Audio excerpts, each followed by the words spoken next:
Okay, go jump in, please. I'm going to jump in. I can't resist. Because later in the process, we're going to talk about unbundling services, right? So when you look at banks, right, Yes, you they're say, yeah, phenomenal banks serve example. everybody, but they don't, right?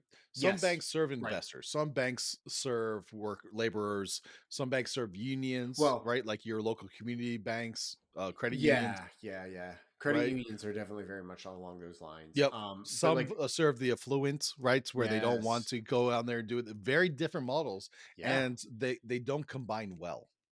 exactly, exactly. Exactly.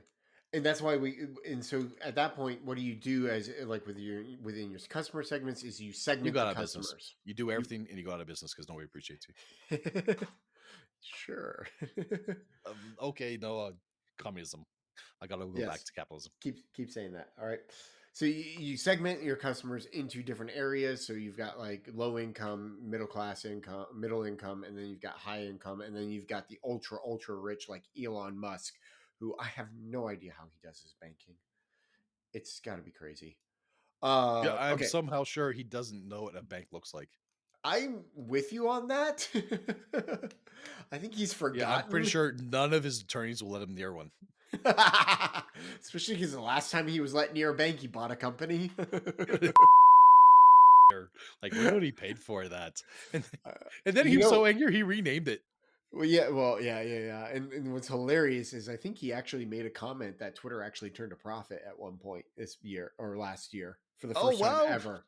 I think he You made a know, comment along those lines. And I was just he's like, like, "What the hell whoa. happened? We made a profit. This is Well, nuts." well, I mean, that's what happens when you fire 75% of the employees.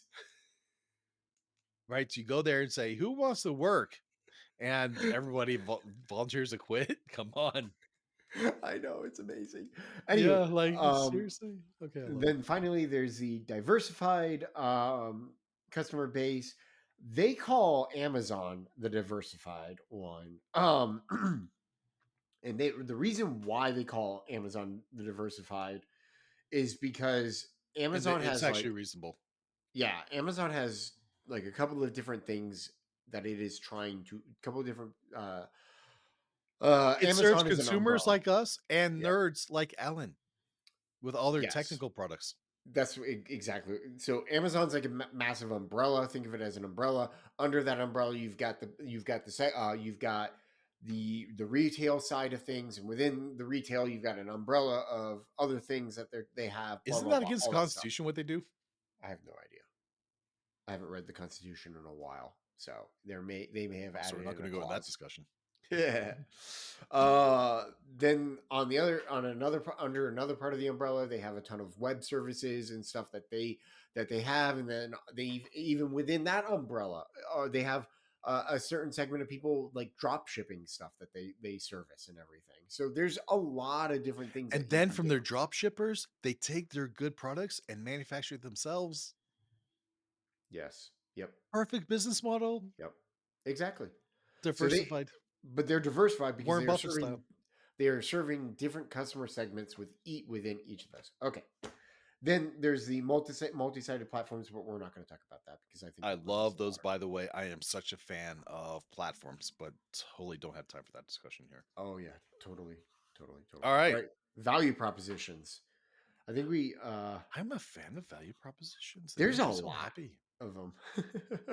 Okay. My favorite one is Go for it. newness. Okay. Okay. Newness is the only thing that matters to me in life, Uh right? huh. Uh Like, huh. I see a pretty girl, I want a new wife. Okay. I see cute kids out there, I think I should go make some. Okay. Um, no. Okay, so guys, if you know me, everything I just said was total bullshit. Completely and Um, utterly. so I guess I am not in line with what they're saying. All right, newness. Some propositions satisfy an entirely new set of needs that customers previously didn't perceive. I.e., you iPhone. have a iPhone. I was going The to go back iPhone. even further to Oh the yeah, go for it. iPod when they Yeah. created the whole marketplace, and I think that's Yeah. really where in our generation we saw the most recent new thing. I can't remember something recently that's really diverged from that. Even Amazon is a branch of that. Yeah. No, it's very much Apple created the market from beginning to end. They 100% created the market. We did. Why would we need to Improve on that. you?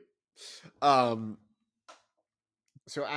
Apple created an entirely whole segment because everybody was everybody was happy with what they had, like with cassette tapes and Free software they could CDs. download? And then, well, and then they're the Napster, LimeWire, they destroyed themselves. Apple didn't destroy them; they destroyed themselves. Uh, Anywho, all of that to sit there and say, and then We'll talk more Apple about that came later. out with the iPod, and they basically created the need for it. They created that. That's the best example. You are absolutely correct. I think it's phenomenal. Great, phenomenal example. Performance is another value proposition. I would say so. Like they talk about PCs here in that, but again, like that. This book came out in 2010. The truth of the matter is like the speed of PCs and stuff has kind of we're hitting a limit. We're starting to hit a limit with it. Apple is getting really good at it with their Apple Silicon, but we're hitting a limit with performance. I would argue that GPUs are a better example of it, along with crud consoles, video game consoles are a much better example of performance. Everybody's like looking at the phenomenal, beautiful examples of like the PlayStation's coming out with some new things that are like each iteration of the PlayStation is a has a better performance than the last. That's such a fun conversation. It is. I'm not gonna dig I'm gonna tease about it, right? Oh, So, I got I you just got me going, so I blame you you for all are my you're Sony just like examples. you love this stuff. I do. Well, come on, Nintendo versus Sony. How Oh, the hell did dude, Nintendo with dude, Zelda yeah. take over the world, right? Has destroyed the With markets. cheap crap, Well, and it's just not. It's Chinese cheap crap, they made this cheap as hell system. Did you yeah, see I did good, right? Um, this time, and it dominated the market. They made it so they could make money on the device. They made it so the platforms could make more money, yep, and they made it so it's fun. I yep. mean, come on, But who then, could have but forgotten that games should be fun? here's part of the here's some of the issues with Nintendo. Like Nintendo, oh, we could really get into the history of Nintendo. Nintendo has made a lot of idiotic decisions, just flat out idiotic. That's why Sega was able to beat Nintendo in the mid 90s. However, Sega went on and made their own idiotic decisions and such and going forward. So the problem, like the problem, like you've Go, you've Alan, go. you got Don't me go going. slow. Okay, okay. I love So finally. here's the thing. All right, everybody holds up the Japanese business and the Japanese businesses as these phenomenal, amazing powerhouses of things. Let's They call them are. gods of capitalism. They're not though. That's part of the issue. Okay, Apple is a much better example of a lot of this stuff than Nintendo. And Apple has its own has its own problems. Okay, so like in the 80s and early 90s, Nintendo became this massive powerhouse with the NES. All right, but then Sega started coming out and came out with the Sega Genesis and destroyed Nintendo in the mid 90s. And then Nintendo came out with the N64 and destroyed Sega with that, the N64. And then Sega came out with the Dreamcast and did a horrible job of it. And that was late 90s, early 2000s. Nintendo, after the N64, screwed up. I about said a bad word. Oh, bravo. It would have been the first time. I was so excited. I'm like, I was Oh, waiting yeah. for it. The whole crowd was on the edge. Yes. The problem is that because Nintendo came out with the GameCube and did a tear, and the GameCube was horrible. People did not like it. And at the same time, part of the problem too with Nintendo is that Sony was coming out with the PlayStation at the time, and it was so good. It was so much better than the Nintendo. And then right around the time of the PlayStation 2 coming out, Microsoft came out with the Xbox, which even destroyed all of that. And and Nintendo sat there, was like on their hands, and they were like, "Oh, whoa, whoa, we don't know." And they came out with a bunch of stupid, idiotic things. And then all of a sudden, Nintendo came up with the, again, we're talking newness here too. Came up with this phenomenal idea of a wireless controller that was synced to your hand. Okay, sync to your hand. So you become a part of the game at that point. All right. And that's where they came out with Mic the drop. Wii. Okay. Put the And the player in the game. Wii, when the Wii came out, it was phenomenal. It made a big splash in the gaming market, and people loved it. And one of the interesting things about the Wii, and they even talk about it a little bit in this book, is that it brought people into the game. It brought in a whole new customer segment of people, because what it ends up doing is it makes it easier for people who are not gamers to overcome the that hurdle of becoming a gamer. And so by doing that, they introduce a whole new customer segment to everything, and they made it a family activity too. But then Nintendo came out with the Wii U, which was an idiotic decision because it was awful. Because at the same time, PlayStation came out with the PlayStation 3, Xbox came out with the Xbox 360. Both were phenomenal leaps in like gaming and In in tech. performance. Yes. And They're making losses on Nintendo that. kept kept their graphics and everything pretty much the same. They didn't make the same types of leaps and stuff. And then Nintendo had about 10 years of idiocy, and they had no idea what they were doing. Okay. And finally, and this is where Nintendo made a really phenomenal decision. They sacrificed a little bit on the graphics, but they also like increased it and upped the graphics. They sacrificed on it for the Switch.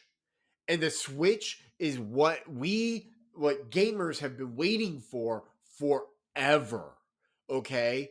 Because the Switch came out and made a promise that you were going to be able to play your game on your Switch and then connect it into a dock and play it on a TV.